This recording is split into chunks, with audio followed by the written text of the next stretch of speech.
Hi everyone, Break the Knee Down Tano here, the internet's busiest music nerd, and it's time for a review of the new No Cure album, It Is Going to Get Dark. This is the debut album of No Cure, a Birmingham, Alabama loud rock act who throughout the earlier side of the 2020s were deep into the metalcore trenches, slowly coming up through a series of very solid EPs, which helped them hone the sound that they are currently delivering on this record. And it's a vibe, it's an aesthetic, it's a style that is very deeply in tribute, an homage, you could say, to a certain era and a certain subset of the hardcore scene. To make it painfully obvious, one of their earliest singles was actually a tribute to the Earth Crisis song Firestorm. So yeah, these guys are pretty loud, very breakdown-centric, very edge, and very opinionated. But these guys aren't exactly your average, generic, meat-and-potatoes metalcore band. No, there are, of course, death metal elements worked into their sound as well, and yeah, I know there are a lot of people that kind of like roll their eyes at just the mere concept of deathcore, and I understand why. You know, there are a fair amount of pretty mediocre deathcore bands out there that really exist purely for extreme technical flashiness and nearly meaningless gestures toward some kind of vague sense of brutality. That is not what No Cure is doing, though. I would actually argue many of their nods to death metal are not only tasteful, but substantive. Yes, you get lots of heavy, brutal, chunky, chromatic riffs throughout this thing, but also the death metal influences lead to a kind of melodic flair on a lot of these tracks as well that allows the band to suddenly break into the sinister, theatrical, sometimes harmonized guitar melody sections. Death metal vibes also come through on the really guttural, deep death growls that are laid throughout this album that of course play against the more hardcore and metalcore inspired vocal passages. You've got some touches of blast beats here and there as well, some technical drumming, double bass, and I would actually say the death metal inspiration kind of comes through on the lyrical side as well in an interesting way. Because yes, like a lot of great and influential hardcore and metalcore bands from 20 or 30 years ago,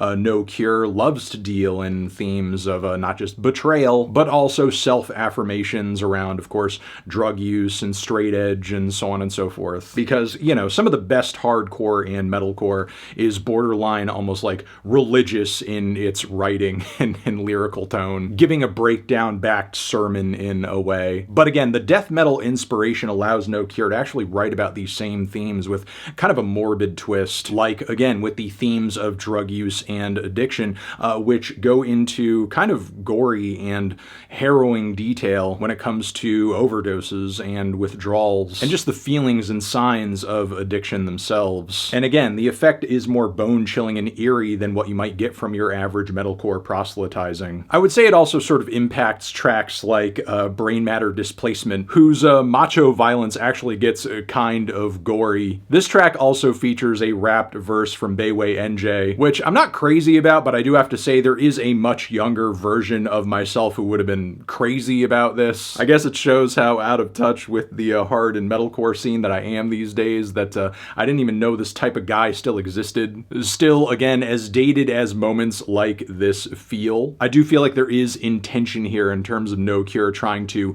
tribute eras of hard and metalcore that inspire them to do what they're doing now. But also, It Is Going to Get Dark is not just simply an exercise in nostalgia. There are moments where I feel like the band very effectively kind of like updates the metalcore and straight edge ethos in a way, with tracks on here such as Purity Spiral, where they are going into sort of themes around ideological extremism, or even Starved in Sanctuary, where a lot of the lyrics kind of boil down to the systematic critiques around the economy and poverty in the work week to put the average person in this perpetual state of suffering and struggle. Because yes, it's not just simply drugs and alcohol and the like that are like tearing apart the lives of the average person or the hardcore scene. Still, the band does sort of like circle back to, you know, those baseline kind of ideological, I would say, touchstones on the track I'm Still Fucking Straight edge, which is a bombastic, loud, audacious, over-the-top proclamation of edgehood, which again is so ideological, so driven, so assured of its viewpoint, and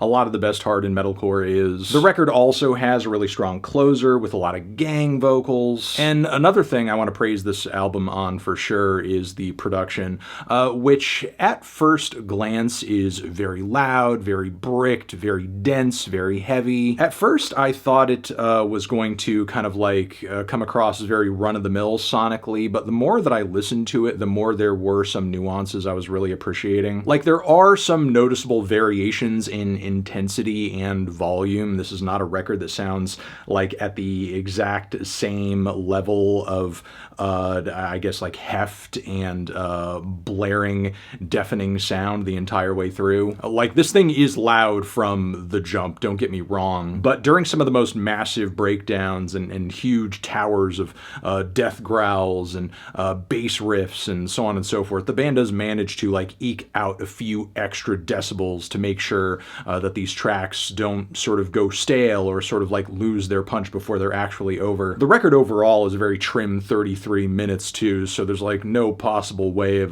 this sort of thing like overstaying its welcome. A lot of the riffs, breakdowns, and choruses, even standout verse lines throughout this thing, I would say are relatively catchy for the genre too. And every single individual element in these instrumentals has its own nice little pocket in the mix where it can shine. The vocals are super crisp, super intense, like you hear every single inflection. The bass is nice and nasty. The guitars have a super heavy, crunchy tone. The drums have an immense amount of punch, and that snare is such a reflection of modern metalcore trends, and that the sustain on it is crazy. It sounds like the band is like just smashing a keg, not a snare drum, because it's got that really long metallic dong that sort of rings out. There are some elements of this album I will say are a little one-dimensional, and some of these you know, old metalcore tropes, even if they are being done with a lot of heart and have some respectable updates on this album, do run a little bit cheesy for me. Still though, I can't deny that this album is really doing something for me that a metalcore album hasn't in a long time,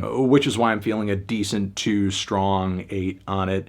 Yeah, transition. Have you given this album a listen? Did you love it? Did you hate it? What would you rate it? You're the best, you're the best. What should I review next? Hit the like if you like. Please subscribe and please don't cry. Hit the bell as well. Over here next to my head is another video that you can check out. Hit that up or a link to subscribe to the channel. Anthony Fantano, still fucking straight edge forever.